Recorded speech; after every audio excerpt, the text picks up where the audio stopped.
Saya itu terdeteksi sejak tahun 2002, Bu. Waktu itu saya sekitar bukan sekitar sih, umur 44 tahun ya. Jadi waktu itu kepala saya terasa nggak enak, terus saya cek sendiri. Saya tidak ke dokter karena saya punya alat tensi itu, dan saya tidak minum obat. Dalam perjalanan selama 2002 sampai 2002, saya mengalami hal yang sama, tapi saya abaikan. Jadi 2012 maksudnya ya. Nggak minum obat juga nggak ke dokter. Terus tahun 2012, saya itu mengalami gejala yang sama, tapi lebih berat. Kalau saya analisa itu, kalau saya tensinya tinggi, itu mata saya itu kabur. Jadi kayak berkabut gitu, Bu, kurang jelas. Dan muka ini panas gitu. Dan waktu saya cek juga, sekalian terdeteksi bahwa saya terkena diabetes. Jadi saya ke dokter, saya mulai dikasih obat hipertensi dan obat diabetes, Bu. Saya dikasih obat oleh dokter itu ada 3 macam, Bu. Jadi pagi itu Nebilet 5 mg, siang saya minum Concorde 2,5 mg, dan yang malam itu saya minum X4G yang 10/160.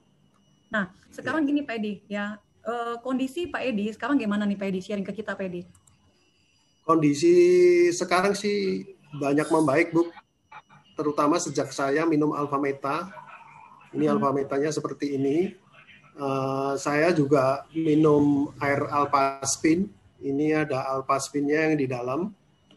Saya juga memakai Alpaspin di badan, Bu. Ada 4 buah Alpaspin ini saya pakai yang untuk orang bersepeda. Jadi saya ada 2 begini, saya ikatan di pinggang saya, Bu. Dan itu pada tahun 2018 saya itu operasi pengambilan batu ginjal. Jadi saya nggak bisa laser, jadi saya harus dibolongin belakangnya. Dan saya sangat terbantu banget karena waktu itu dokternya pun sangat kagum bahwa seumur saya, jadi waktu itu saya sekitar 60 tahun, itu proses penyembuhannya sangat bagus sekali gitu. Nah, terus per April ini ada produk itu Vitomek ya. Ini Vitomek ini seperti ini. Ini dari ekstrak buah-buahan dan sayur. Dan itu ternyata Vitomek itu menyempurnakan saya jadi, dan jadi saya itu badan saya itu sekarang sangat lebih sensitif lah bila terkena tekanan darah saya mulai tinggi. Kalau dulu saya kerasa kalau sudah tensi saya 170, 110, lebih rendah itu saya sudah mulai kerasa gitu. Jadi saya sekarang minum obat tensi yang malam jadi turun, Bu, setengah. Karena waktu itu jadi kombinasi Alfameta, air Alpaspin, pakai Alpaspin, dan Vitomek. Itu saya pernah tes tekanan darah saya rendah, 112/63. Jadi dari situ saya turunin itu obat tensi yang malam gitu ya. Nah, sebagai informasi juga, tahun lalu dokter menurunkan dosis obat diabetes saya gitu.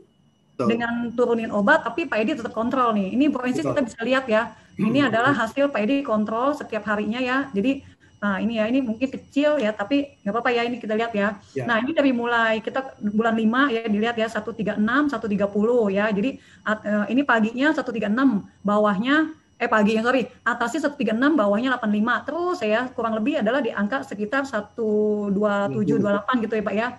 Nah, itu, nah kondisinya adalah seperti ini ya. Pak, boleh sharing Kak, usia Bapak berapa nih Pak? Usia saya 62, Bu. Ini tampak muda banget ya. Mungkin ada satu lagi, Bu, yang di luar ini perkiraan saya nih. Kalau orang seumur saya kan di sini ya biasanya kan suka ada garis-garis ya, Bu ya. Ya, wrinkle ya. Iya, nggak mulus gitu. Bukan ngomongin tapi ya memang. Itu bonusnya ya Pak ya. Jadi itu bonusnya, ya. Nah, Pak, boleh sharing ke teman-teman di sini nggak? Bapak minum Alfameta dan Vitomeknya sehari berapa kali Pak? Sebelum pandemi itu saya dua kali sehari ya. Tapi setelah pandemi Alfameta saya 3 kali sehari.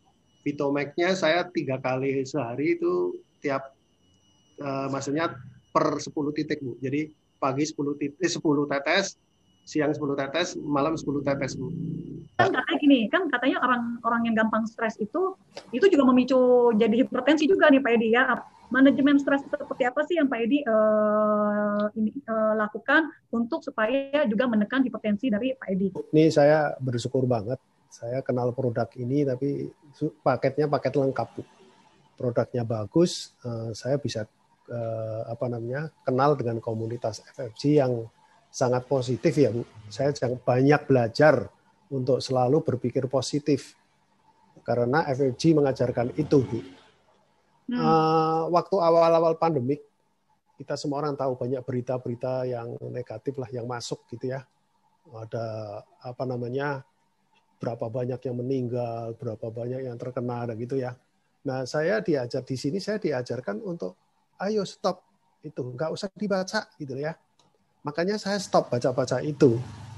Jadi saya tenang-tenang aja, Bu. Sama sekali tidak ada rasa khawatir soal COVID-19 itu gitu. Iya, karena rasa khawatir itu kan menurunkan imun tubuh malahan ya Pak ya. Betul.